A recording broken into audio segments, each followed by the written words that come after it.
All right, today's movie is Captain Marvel. I know you guys should not be surprised because they've been promoting this for the longest, and I know I wanted this on the list. I want to know what you guys thought about the movie, but first I want to say I did not want to see the movie. I did not want to see the movie. What? I didn't care about the character when I first saw the trailer. Oh, okay. Yeah, okay, that's what way back. I didn't want to see the movie because I don't know who she is, and I felt like Marvel forced me to see the movie because of Avengers Endgame. I feel like we all knew it was going to connect. What did you guys think of the movie?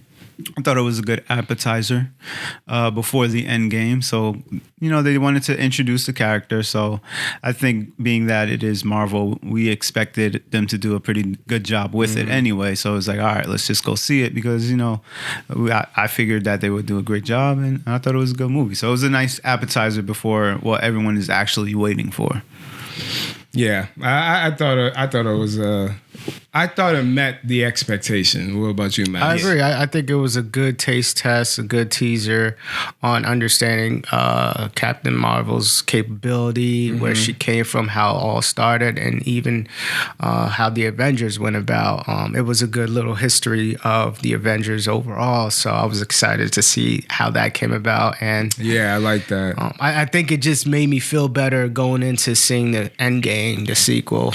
Yeah, it set you up to, all right, what is she going to do in this? So I liked it. Very true. As we said before, spoiler alerts, we're just going to talk about the movie as if you saw it. So if you did not see it, I'm sorry, but we're just going to continue on. But for those who have seen it, I don't know what you guys saw in there, but I saw a couple of things that I really liked and that really hit me. I don't know how much what do you guys feel as far as life lessons? Did you guys feel like there was a lot of things you could pull out from? There were a few things in there that I saw. Yeah, I saw a few things. I saw two strong things that kind of basically overpowered any little things that I saw throughout the film. So yeah, definitely. I mean, I got a list of things here. I know there's one thing that really stood out, that really hit me. I've been thinking about it maybe these last couple of days. So I'm trying to see, should I save it for last or should I jump in? But I honestly, right now, I just want to jump into that unless you guys have that. Okay. Let's go. All right. So this part that gets me the most, it just hits me the most because it hits me personally right now with where I am in my life. So the scrolls, right? That's what they're called? Scrolls. Shifters, yeah. Shifters, changers, whatever. Obviously, now Captain Marvel is trying to help her. Carol is trying to help them, and they need to get to Marvel. I didn't realize that was the doctor's name, Marvel. They need to get to her laboratory. We then find out where her laboratory is. It's in outer space, hidden. And one of the main Skrulls wants to get to it, and he's pushing Captain Marvel to the point like, please help us get to it. She was helping us find a home. And what hit me the most is when they found the laboratory, and we then found out it's the Tesseract, right? That's how you say it? Yeah. That's there. Basically, that's the power source that he's looking for. The thing that hit me the most is when Captain Marvel said, wait, hold on. He wasn't looking for the Tesseract. And then they show his family's in the laboratory. All that time, you're thinking he's trying to have an agenda to go after something. And he is going after that. He's going after the laboratory. He's going after that power source. But to find out that what was actually in there was his family with the goal. So it hit me hard because it's like we all try to set up goals in our life and accomplish something. But this guy, he not only wanted to set the goal, he had something in there inside the goal that pushed him to go after it. And that hit me so hard because I'm thinking, yo, Jag, all these things you want to accomplish and do and go after, yes, it's nice to have this nice goal, something to capture, but unless you put something deeper and stronger inside of it to push you to go after it, like your family, now I'm thinking about the things I want to do. I'm thinking about Tigress and my daughter Bella. I'm like, how can I connect my goal to them? Like, make it something that pushes me to go after it, because all the things he went through, people died for him trying to go after this for his family, and it just gave him the fuel needed. So that part hit me the most, man. It changes the whole motivation and purposes of why you're going through whatever journey you're going through. For real. The fact that it's crazy because that power source was, at the end of the day, powerless, because the real power source was the family. When he got there and was able to see the wife and the son and all that stuff, I was like, wow, I felt that power. Yeah. Versus the little cube, even though we know technology within what that's capable of doing. But I definitely see that and how we can incorporate that into striving more on what we need to do in life, our end game, our journey, our passion, just to be able to wake up and have that drive. That drive is probably the key word, just so we could be like, okay, we know where we're going and what we're doing it for. Exactly. So yeah, I definitely agree with you. I felt that. Yeah, it's definitely like what's connected to the purpose of what you're chasing after. You know what I mean? Like, without his family, it would have been really just a Tesseract, and I don't think he would have had that much of motivation to go after it. Or not in the same way. Yeah, definitely not in the same way. But because his family was there, that's a different story. You wouldn't give up, on your family and care the way that he did. So definitely connecting, like you said, your family or something to whatever purpose you're going after, it changes your whole regimen and your discipline of what you're trying to do. And on top of that, man, two things. It wasn't just a goal that he knew in his head, and it wasn't just that he had to make sure that he had a purpose, like his family was inside his goal, like we just said. The other part I liked is there was urgency. There was urgency in him because there was a price to be paid if he didn't accomplish it. There was something to be lost. And I think times where I haven't pushed myself to go after something strong enough, I don't think I connected something that would be lost, something that would be that would hurt if I didn't accomplish it, or others would get hurt. You guys get what I'm saying? Yeah, definitely. Another part that really hit me connecting to this, I don't know what kind of machine that was, but remember in the beginning, she has these little things crawling up her to connect to her mind to then kind of transport her mentally to that. Some type of like, I don't know, some virtual realm mind. Yeah. And then she figures out that, well, the person who you most admire, I believe, will show up, but she doesn't remember anything, right? But I love the conversation that they had, that she connected to that, and then they had this conversation. It almost made me feel like, all right, there was purpose built. And what I got from that was almost how we need to connect day to day to like our purpose in that way. It's almost like she did some type of meditation. She connected herself to something to get inspired. And I feel like there's a lot of good things we want to do purpose-wise, accomplish, and they're going to do great things, but we don't connect to the purpose often enough to keep us going. And I feel like that's a model of her doing that. Do you guys ever like struggle with connecting back to your purpose, or do you guys have ways that you try to connect back to your purpose and what you're doing in the middle of it? I have challenges here and there trying to connect to my purpose and then find myself back into it, because you get clouded within what's going on in society, what's going on in the media and the world. Things get very gray, and it's like a storm of cloud just in between you and where you need to go to connect. For real. So trying to clear that cloud of nonsense just so you'd be able to have a strong connection could be challenging for everyone. So yeah, definitely I had that experience. I like how you said cloud, because I remember, and just being straight up, I remember, I don't know if it was a couple of years ago, the first way I could describe what situation I was in, or not situation, the state of my life, it felt foggy because I couldn't see what was far ahead because I couldn't tell. And so when you say the cloud thing, I think about in those moments, if we could, when you don't see things happening the way you want, because a fog is represents the fact that you can't see what's going on. Nothing is showing you where you are. To connect back to the purpose keeps you going step by step anyway. You know, in a fog, you only can see short term, but if you can mentally connect your mind to the long term, you'll be more willing to go step after step after step. Trying to recall what did she do to clear that fog or that cloud? I can't remember because we just recently saw it, but she was in that virtual controlled world and she fought that back, right? Yeah, towards the end, she started fighting. And I believe she had some type of memory that helped gain access for her to have a stronger connection and be able to break free, right? Yeah, depending what part you're talking about. She eventually pieces of the memory started coming back. Okay. Yeah. Okay. I mean, I could take. I got a list here. I don't know what else did you guys see in the movie.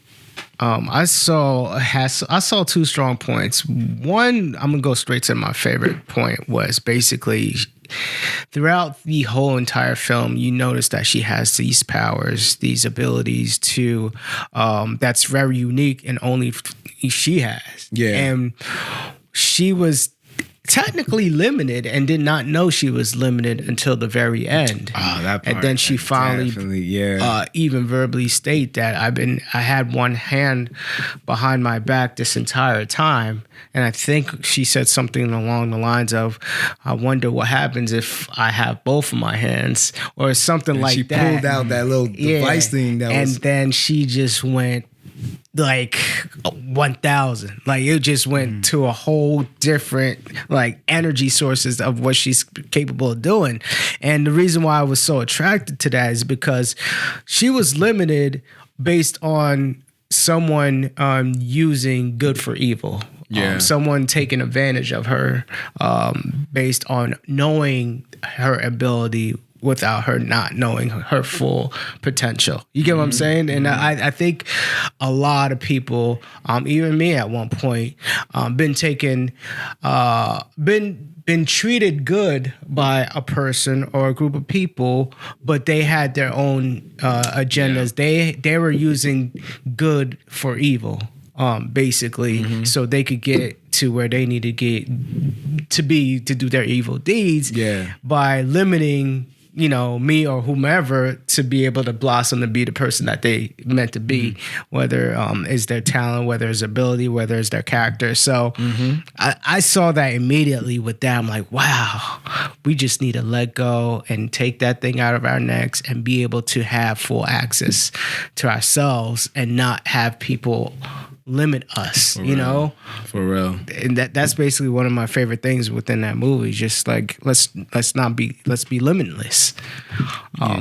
Yeah, that was one of the points too that I definitely got out of there. Like sometimes we can be in a circumstance that may seem right, but it's actually wrong for us. You know what I mean? Like originally she didn't know, that she was on basically the wrong side. You know what I mean? Like, so like even in life, like we could think that, okay, this job is good for us, but still it's kind of keeping us limited versus us doing what, we're kind of meant to do. You know what I mean? Like there's like so many examples. Like my friend that I graduated with, like he went into corporate, but it wasn't really what was on his heart. So then he finally took that leap and he went into acting. And now this guy is doing like so much with the acting. Like he would have never been able to do that if he would have stayed with corporate. You know what I mean? So that's a good example. So that's a good shout out right there to give you out, my boy. But it's things like that. Like even in high school, like I had a decision to make between playing soccer or being in the marching band. Like there's nothing wrong with either side, but which side would make me blossom? I wanted to play soccer, but long story short, you know, the director of the marching band had a conversation with my mom, and so I was like, all right, whatever, I'll do the marching band. Without the marching band, I don't know where I would be musically today as a producer. You know what I mean? So that helped me to be, I guess, in some way better as a composer and a music producer now, because I was in the marching band. See, that reminds me of Steve Jobs' quote. Or his speech, actually, when he always says, you don't know how the dots are going to connect. You only could connect the dots looking backwards, not looking forward, because he was giving an example of he dropped out of college, but he still went to the classes anyway on campus. And for some reason, he took a calligraphy class, I believe. And it's just like, why? Like, why would that even make sense for anything? So years go by, he starts Apple and everything, but he realized that helped him design the nice look font on the computer with the first Mac or the first or second one. And he didn't realize when that actually helped me to be able to do that. And you don't realize these things until later on. And so like with the whole marching band thing, you think it's something like this is not going to be relevant, but you don't know the pieces that are going to be used for later. And I love that. I don't know if you had something with that. With what you just said? Oh, with the point that he was making.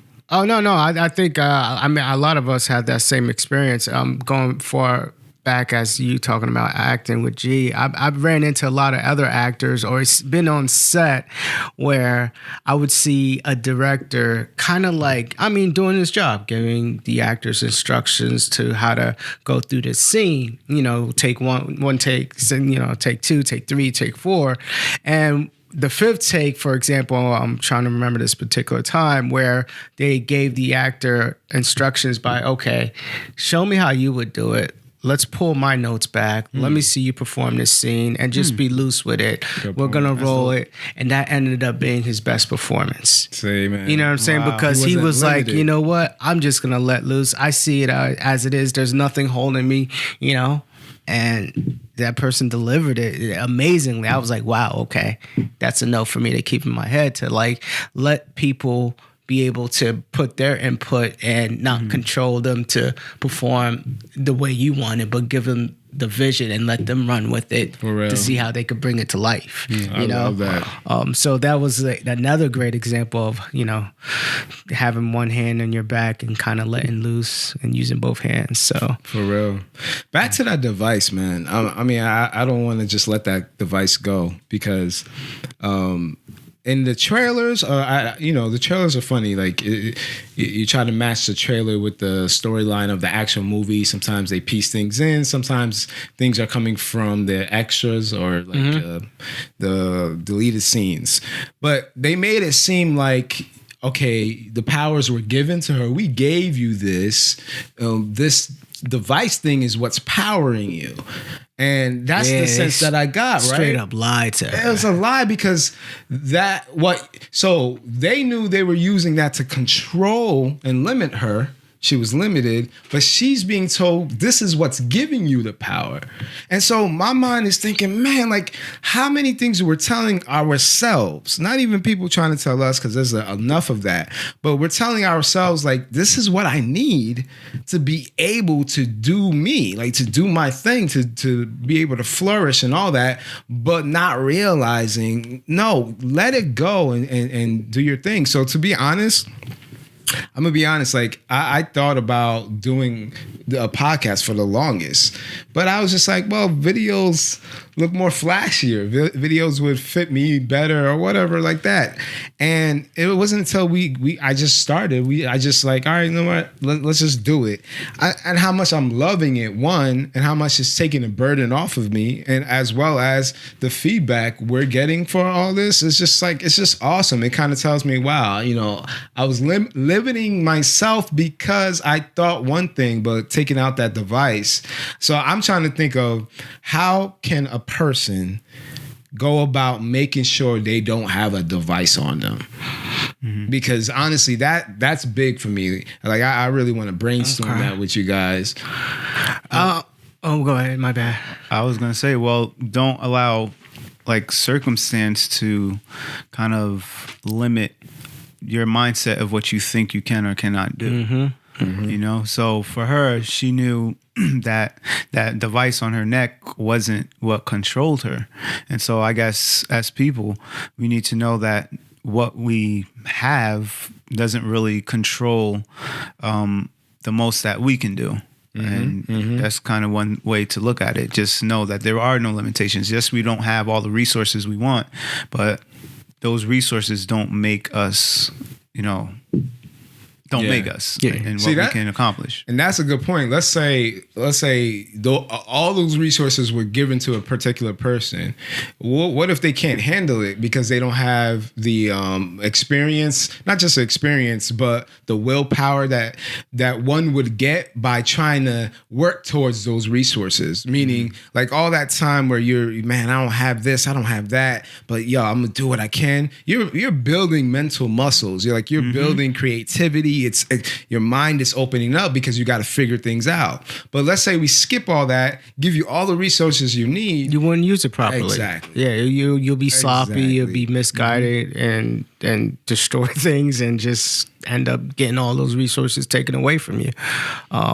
You made a good point again with the whole resources. I kind of want to just shout out what type of resources people think that's limiting them. And like, I'm gonna start with money. You know, people feel like, oh, I don't have enough money to do X, Y, and Z, so that's limiting me from doing what I really need to do, when that's really not. You know, there's ways and people around you to help you, to guide you through how to get something done. Obviously, it will help, but if you look at it as that's the reason why I'm not at a certain place, then you're using that as to limit you. You know, basically. What else? I'm pretty sure there's a lot of other elements or resources that would help people understand what that is. Money, that's holding them support. Support. Looking for support and saying, well, I don't have enough people helping me out. So you limit yourself and you don't go after whatever it is that you want to go after because you don't feel you have enough people supporting you or with you. You know what I mean? So that's something that could definitely hinder. Even with that, like, okay, I don't have people helping me. It's again the mind. It goes back to the mind. When you tell your mind is so powerful. If you say I don't have the people to do this, your mind is like, okay, cool. But if you say how can I do this without these people, your mind starts coming up with different ways. So it's like you shut your mind from working already because you stated a statement, I don't have, I can't do, versus how can I, and let the mind work and start doing, you discover new things. So, and back to the whole, how do you, the device, how do you take this device off? How do you make sure you don't have a device? I think basically for Captain Marvel, she was out of her regular situation because, again, I think our lives, we're creatures of habit. So we'll just fall into these habits day to day, the same story. Like, I go to this job, this is who I am, this is who my family is, and all that stuff. And so what I think, if we put it in our life, is almost this stopping that story, your regular life story, maybe stepping away, going away. It doesn't have to be crazy or whatever, but stepping away to somewhere else where you can get out of your element and just think for a second. I think that is a key first step to being able to reevaluate. Do I have devices on me that are limiting me? And for me, I try to do this, and I'm being even more serious about it this year, where quarterly I'll have a time blocked out for me just to think and just to be like, okay, where am I at with what I said I wanted to do? What's causing me not to do what I want to do? Where do I want to go? What's the best route? But because life is so busy and the technology, even though it's helping us do more, it's making us more busy. It's just, we need a pause time to be able Absolutely. to say, yo, are there devices on me? I just think that's key to stop the story and just check what's going on. Definitely. Oh my gosh, I have a lot of stuff here that I was looking at. I'm gonna go up next. The next thing that hit me, I could pick from anything here, but here's one I think you guys are gonna like. I'm hoping you. I'm curious whether you're gonna say one of them. So this goes back to what we were talking about, the hands behind the back. Okay. Like, I mean, I got one hand tied behind my back. Captain Marvel says she has one hand tied behind my back. Remember when she said that? She said that when they captured her, they put, I wish we knew the name of that technology that was on her so she could mentally go somewhere, and she goes back to that same place she was in the beginning of the movie to see that same person, Marvel, and then she's there, and it kind of goes weird. Like it's negative. Like that's when she has the battle in there, and that's when she discovered, oh, the device is holding me back. Oh my goodness, this is the part that I love so much. That she was battling in her mind. And then the outside stuff started happening. She was captured. She was on her knees. The bad guys were all around her with their guns and weapons and everything. And as she's battling in her mind, her powers in her body, her real body, starts like powering up to then break her out.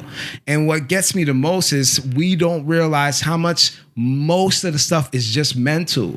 Like most of the battle is just mental. Honestly, every negative thing we said here that causes people to be held back, it's all mental. And if we could realize that scene right there where she's battling the fight in her mind, like she's going at it in her mind, it's starting to surface up in the real world. Yeah. And if we could focus on, I'm going to be the illest I'm going to be the best mental warrior, like battling these thoughts, perspective, knowledge, gaining wisdom, all that stuff.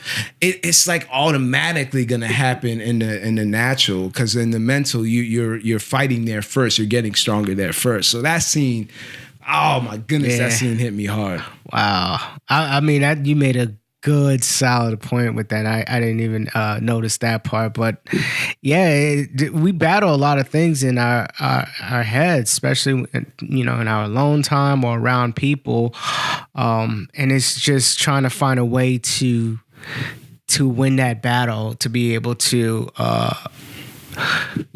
get stronger. It's crazy. One thing I like the fact that everyone was just watching her glow. You got like almost like 8 to 10 people you're surrounded by. You're tied up. They're starting to see your hands go on fire, but they yet sit there and watch like they're watching something they never seen before. You know what I'm saying? So it just shows that, if we had that fire, if we had that glow, and it's more so you're almost like letting your light shine. Yeah, to show people that what you could do for real, which gives people the awe. Whether it's someone who is against you or with you, let your light shine. That's true. I love that. That was so amazed to see. So I like how you, before you go, my bad, but I was just gonna jump real quick on. I like how you said "let your light shine," because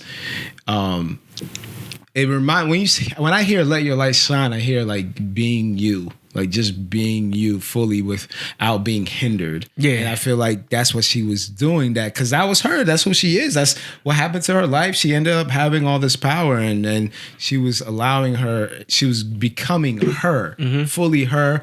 They kept getting at her about her emotions, like, yo, you need to control your emotions. Your problem is you don't control your emotions. And they made it seem like emotions was a negative thing. And I hated that. Yeah. Come on. And then I felt like finally, after all that, she's just letting go, not being limited by what people are saying what is right is wrong, and she's able to do what you said, Max, glow, just be you. But yeah. Yeah, I mean, that was her biggest battle in the movie was her mind. You know what I mean? Like, you would think originally, like, she couldn't beat her mentor in a fight, but it wasn't, you know, the physical fight. It was the mental thing that turned the whole thing around. And then she was able to finally pretty much defeat him.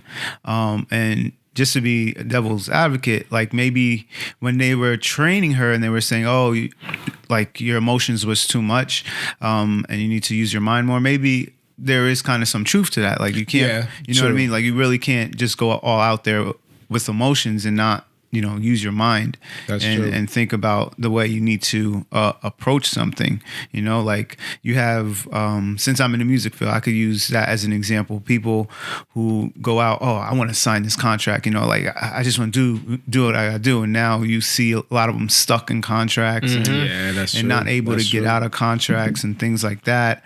Even when I'm playing basketball on the basketball court, like people who are losing or they start getting emotional, they try to take over and end up turning the ball over or doing something that'll cost the team and lose chemistry, right? That's true, yeah. So it's like you can't just go based off of emotion. Yeah, you have your emotions, but you always gotta, you know, be sharp in your mind and the way you think. And like we just said, you know, your mind is the most powerful thing. So once you connect those two, then, you know, you'll be able to do what you have to do.